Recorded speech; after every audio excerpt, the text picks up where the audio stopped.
ओम शांति। 10 मार्च 2024। अव्यक्त बाप दादा मधुबन। रिवाइज मुरली है 13 फरवरी 1999।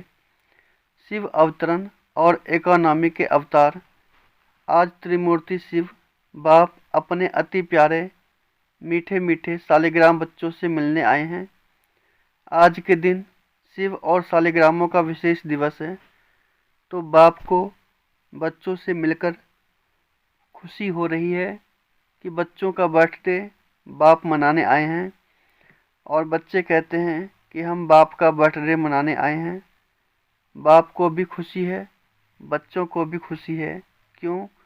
क्योंकि यह बर्थडे सारे क्लब में न्यारा और प्यारा है। सारे क्लब में ऐसा बर्थडे किसका भी मनाया नहीं जाता है।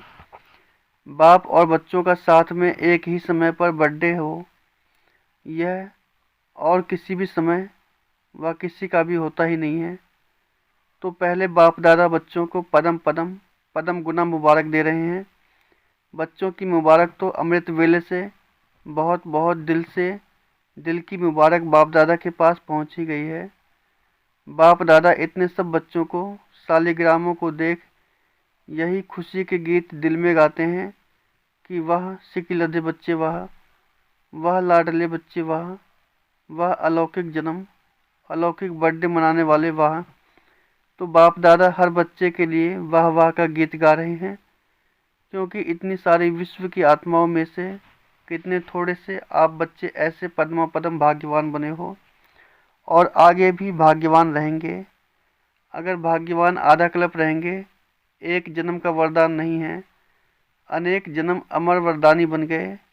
ऐसे बच्चों को अपना सम्मान कितना स्मृति में रहता है। इस अलौकिक बर्थडे व अलौकिक जन्म का अखुट वर्षा बाप जन्मते ही बच्चों को देते हैं। जन्मते ही स्मृति का श्रेष्ठ तिलक हर बच्चे को बाप ने दे दिया है। तिलक लगा हुआ है ना, ब्राह्मण जीवन है तो तिलक भी अविनाशी है। ब्राह्मणों के मस्तक में तिलक यह श्रेष्ठ भाग्य की निशानी है। तो आप सभी और चारों ओर के बच्चे दूर बैठे भी बहुत उमंग उत्साह से यह न्यारा और प्यारा बर्थडे मना रहे हैं।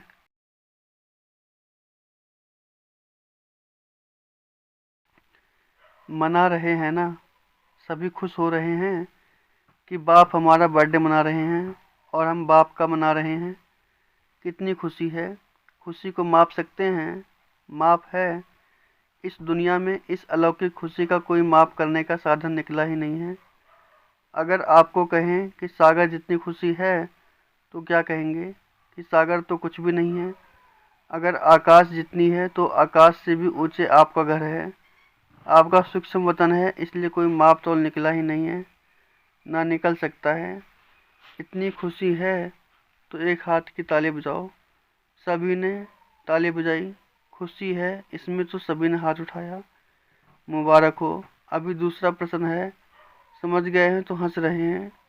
बाप दादा हर बच्चे को सदा खिला हुआ रूहानी गुलाब देखना चाहते हैं, आधा खिला हुआ नहीं, सदा।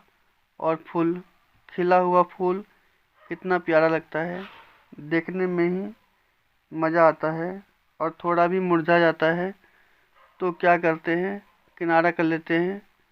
बाप दादा किनारे नहीं करते, लेकिन वह स्वयं ही किनारे हो जाते हैं। आज तो मनाने का दिन है, मुरली तो सदा सुनते ही हो। आज तो खूब खुशी से मन से नाचने गाने का, नाचो और गाओ। मन से नाचो, पाँव से नहीं। लेकिन बाप दादा देख रहे हैं कि बच्चे नाच भी रहे हैं और मीठे मीठे बाप की महिमा भी और अपने अलौकिक महिमा के गीत भी बहुत गा रहे हैं। बाबा को आपके मन का आवाज़ पहुंच रहा है, सब देशों से आवाज़ आ रहा है। बाप का आवाज़ सुन भी रहे हैं और बाप भी उन्हों का आवाज़ सुन रहा है। बाप भी कहते हैं, हे विश्व के बहुत बहुत स्नेही बच्चे, खूब नाचो, खूब गाओ। और काम ही क्या है, ब्राह्मणों का काम क्या है, योग लगाना भी क्या है, मेहनत है क्या। योग का अर्थ ही है आत्मा और परमात्मा का मिलन। तो मिलन में क्या होता है, खुशी में नाचते हैं। बाप की महिमा के मीठे मीठे गीत दिल ऑटोमेटिक गाती है। ब्राह्मणों का काम ही यह है, गाते रहो और नाचते रहो। यह मुश्किल है, नाचना गाना मुश्किल है नहीं है ना? जिसको मुश्किल लगता है वह हाथ उठाओ। आजकल तो नाचने गाने के सीजन है, तो आपको भी क्या करना है, नाचो गाओ। सहज है ना? सहज है तो कान तो हिलाओ। मुश्किल तो नहीं है ना? जानबूझकर सहज से हटकर मुश्किल में चले जाते हो। मुश्किल है नहीं, बहुत सहज है। क्योंकि बाप जानते हैं कि आधा क्लब मुश्किल की जीवन व्यतीत की है, इसलिए इस समय सहज है। मुश्किल वाला कोई है? कभी कभी मुश्किल लगता है, जैसे कोई चलते चलते रास्ता भूलकर और रास्ते में चला जाए, तो मुश्किल लगेगा ना? ज्ञान का मार्ग मुश्किल नहीं है, ब्राह्मण जीवन मुश्किल नहीं है। ब्राह्मण के बजाय क्षत्रिय बन जाते हो, तो क्षत्रिय का काम ही होता है लड़ना झगड़ना। वह तो मुश्किल ही होगा ना? युद्ध करना तो मुश्किल होता है, मौज मनाना सहज होता है। डबल फॉरेनर्स, मौज मनाने वाले हो ना? एक हाथ के ताले बजाओ, मौज में हो। वहाँ जाकर मूंझ तो नहीं जाएंगे। देखो, आज के शिव जयंती का महत्व दो बातों का है। एक, इस दिवस पर व्रत रखते हैं। डबल फॉरेनर्स को तो मनाना ही नहीं पड़ा, भारत में ही मनाते हैं। तो इस दिवस का महत्व है व्रत रखना, और दूसरा है जागरण करना। तो आप सबने व्रत भी ले लिया है ना? पक्का व्रत लिया है, या भी कभी कभी कच्चा कभी पक्का? कच्ची चीज़ अच्छी लगती है, पका हुआ सब अच्छा लगता है ना? तो व्रत क्या लिया है? बाप दादा ने सबसे पहला व्रत कौन सा दिया? जब स्मृति का तिलक लगा तो पहला पहला व्रत कौन सा लिया? याद है ना? संपूर्ण पवित्र भव, बाप ने कहा और बच्चों ने धारण किया। तो पवित्रता का व्रत सिर्फ ब्रह्मचर्य का व्रत नहीं, लेकिन ब्रह्मा समान हर संकल्प बोल और कर्म में पवित्रता।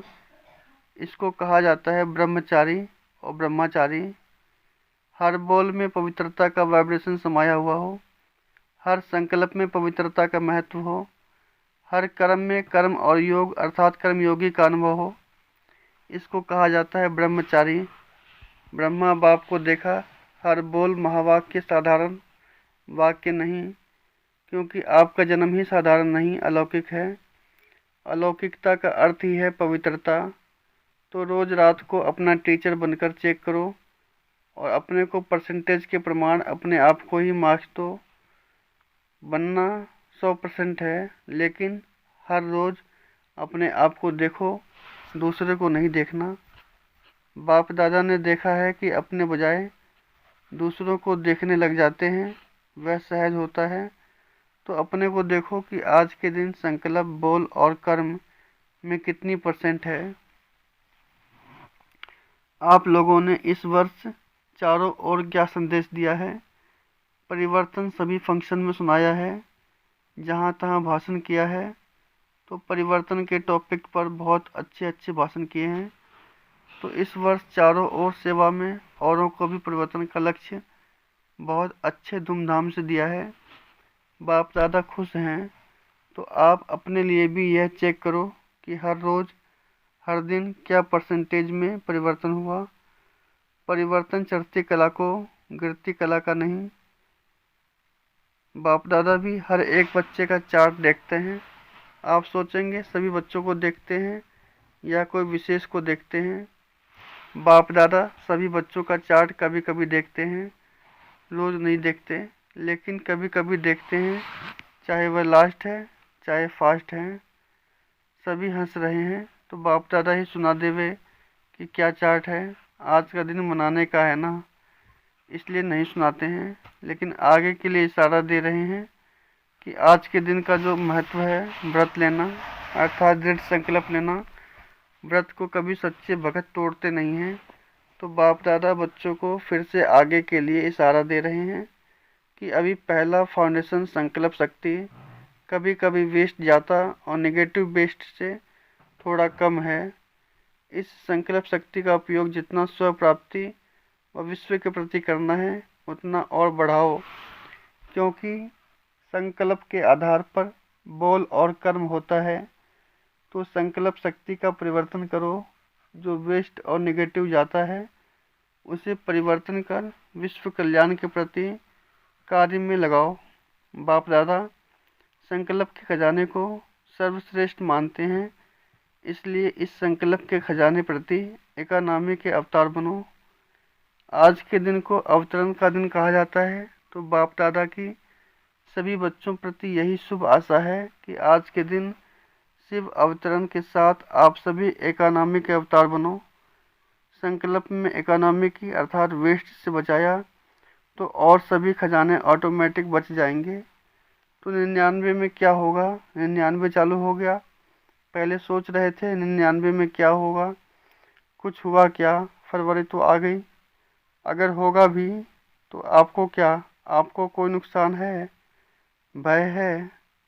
क्या होगा उसका भय होता है, आपके लिए अच्छा ही होगा। दुनिया के लिए कुछ भी हो जाए, आपको निर्भय और हर्षित मुख होकर खेल देखना है। खेल में खून भी दिखाते हैं तो प्यार भी दिखाते हैं, लड़ाई भी दिखाते हैं तो अच्छी बातें भी दिखाते हैं। फिर खेल में भय होता है क्या, क्या होगा, क्या हुआ, क्या हुआ, यह सोचते हैं क्या? मज़े से बैठकर देखते हैं। तो यह बेहद का खेल है। अगर जरा भी भय व घबराहट होगी, क्या हो गया, क्या हो गया, ऐसा तो होना नहीं चाहिए, क्यों हो गया, तो ऐसी स्थिति वाले का इफेक्ट आएगा। अच्छे में अच्छी स्थिति और गड़बड़ की स्थिति में खुद भी गड़बड़ में आ जाएंगे, हलचल में आ जाएंगे। इसलिए मज़े से देखो, घबराना नहीं। हाय हाय यह क्या हो गया, संकल्प में भी नहीं आए। सब पूछते हैं 99 में क्या होगा, कुछ होगा, नहीं होगा। बाप दादा कहते हैं आप लोगों ने ही प्रकृति को सेवा दी है कि खूब सफाई करो, उसको लंबा झाड़ू दिया है, सफा करो, तो घबराते क्यों हो? आपके ऑर्डर से वह सफाई कराएगी, तो आप क्यों हलचल में आते हो? आपने ही तो ऑर्डर दिया है। तो अचल अडोल बन और स्थिति मन और बुद्धि को बिल्कुल शक्तिशाली बनाए, अचल अडोल स्थिति में स्थित हो जाओ। प्रकृति का खेल देखने वाला, प्रकृति का खेल देखने चलो, घबराना नहीं। आप अलौकिक हो, साधारण नहीं हो। साधारण लोग हलचल में आएंगे, घबराएंगे। अलौकिक मास्टर सर्वशक्तिमान आत्माएं खेल देखने अपने विश्व कल्याण कार्य में बिजी रहेंगे। अगर मन और बुद्धि को फ्री रखा तो घबराएंगे। मन और बुद्धि से लाइट हाउस हो, लाइट फैलाएंगे। इस कार्य में बिजी रहेंगे तो बिजी आत्मा को भय नहीं होगा, साक्षीपन होगा। और कोई भी हलचल हो, अपनी बुद्धि को सदा ही क्लियर रखना। क्यों, क्या मैं बुद्धि को बिजी व भरा हुआ नहीं रखना, खाली रखना। एक बाप और मैं तब समय अनुसार चाहे पत्र, टेलीफोन, टीवी, आपके जो भी साधन निकले हैं वह नहीं भी पहुँचे तो बाप दादा का डायरेक्शन क्लियर है, क्लियर कैच होगा। यह साइंस के साधन कभी भी आधार नहीं बनाना। यूज करो लेकिन साधनों के आधार पर अपनी जीवन का नहीं बनाओ। कभी कभी साइंस के साधन होते हुए भी यूज नहीं कर सकेंगे, इसलिए साइलेंस का साधन जहाँ भी होंगे, जैसे भी परिस्थिति होगी, बहुत स्पष्ट और बहुत जल्दी काम में आएगा। लेकिन अपनी बुद्धि की लाइन क्लियर रखना। समझा, आप ही तो आह्वान कर रहे हैं कि जल्दी जल्दी गोल्डन एज आवे, तो गोल्डन एज में यह सफाई चाहिए, तो प्रकृति अच्छी सफाई करेगी। तो आज के दिन संकल्प नहीं लेकिन दृढ़ संकल्प क्या लिया, इकोनॉमी का अवतार बनना ही है, चाहे संकल्प में, चाहे बोल में, चाहे साधारण कर्म की इकोनॉमी। और दूसरी बात, सदा बुद्धि को क्लियर रखना, जिसको दूसरे शब्दों में बाप दादा कहते हैं सच्ची दिल पर साहिब राजी। बच्चों दिल साफ दिल, बच्ची दिल साफ दिल। वर्तमान समय में सच्चाई और सफाई की आवश्यकता है। दिल में भी सच्चाई, परिवार में भी सच्चाई और बाप से भी सच्चाई। समझा, आज के दिन कहना नहीं था लेकिन कह दिया। बाप दादा का प्यार है ना, तो सदा जो जरा भी कमजोरी बाप दादा देख नहीं सकते हैं। बाप दादा सदा हर बच्चे को अपने जैसा संपूर्ण देखना चाहते हैं। चारों ओर हलचल है, प्रकृति के सभी तत्व खूब हलचल मचा रहे हैं। एक तरफ भी हलचल से मुक्ति नहीं है, व्यक्तियों की भी हलचल है, प्रकृति की भी हलचल है। ऐसे समय पर जब इस सृष्टि पर चारों ओर हलचल है तो आप क्या करेंगे? सेफ्टी का साधन कौन सा है? सेकंड में अपने को विदेही, अशरीरी व आत्म अभिमानी बना लो तो हलचल से अचल अचल रह सकते हैं। इसमें टाइम तो नहीं लगेगा। क्या होगा, अभी ट्रायल करो, 1 सेकंड में मन बुद्धि को जहाँ चाहो वहाँ स्थित कर सकते हो। ड्रिल, इसको कहा जाता है साधन। अच्छा, देश विदेश के चारों ओर के बाप के लव में लवलीन आत्माओं को सदा स्वयं को ब्रह्मचारी स्थिति में स्थित करने वाले स्नेही सहयोगी बच्चों को सदा एक नामी और एकानामी को कार्य में लगाने वाले हिम्मतवान बच्चों को सदा हलचल में भी अचल रहने वाले निर्भय आत्माओं को सदा मौज मनाने वाले बाप के समीप रहने वाली बच्चों को याद, प्यार और नमस्ते। बच्चों के सब कार्ड मिले, बाप दादा देख रहे हैं। सभी ने जन्मदिन के कार्ड और फॉरेन वालों ने प्यार के दिवस के कार्ड भेजे हैं। तो प्यार का सागर बाप सभी बच्चों को शिवरात्रि के साथ साथ प्यार का लवलीन दिवस की भी मुबारक दे रहे हैं। मुबारक हो, मुबारक हो, मुबारक हो। चारों ओर के देश, शहर, गांव, चारों ओर के बच्चों को, सबसे पहले छोटे छोटे गांव वाले बच्चों को याद, प्यार और मुबारक। साथ में आप सबको भी मुबारक। कितनी मुबारक दें? जितना आप धारण कर सकते हो, उससे भी ज़्यादा मुबारक। वरदान, स्नेह और नवीनता की अथॉरिटी से समर्पित कराने वाली महान आत्मा भव। स्नेह और नवीनता की अथॉरिटी से समीप कराने वाली महान आत्मा भव। जो भी संपर्क में आए उन्हें ऐसा संबंध में लाओ जो संबंध में आते आते समर्पण बुद्धि हो जाए और कहे कि जो बाप ने कहा है वही सत्य है। इसको कहते हैं समर्पण बुद्धि। फिर उनके प्रश्न समाप्त हो जाएंगे। सिर्फ यह नहीं कहे कि इन्हों का ज्ञान अच्छा है, लेकिन यह नया ज्ञान है जो नई दुनिया लाएगा। यह आवाज़ हो तब कुंभकर्ण जागेंगे। तो नवीनता की महानता द्वारा स्नेह और अथॉरिटी के बैलेंस से ऐसा समर्पित कराओ, तब कहेंगे माइक तैयार हुए। स्लोगन, एक परमात्मा के प्यारे बनो तो विश्व के प्यारे बन जाएंगे। एक परमात्मा के प्यारे बनो तो विश्व के प्यारे बन जाएंगे। ओम शांति।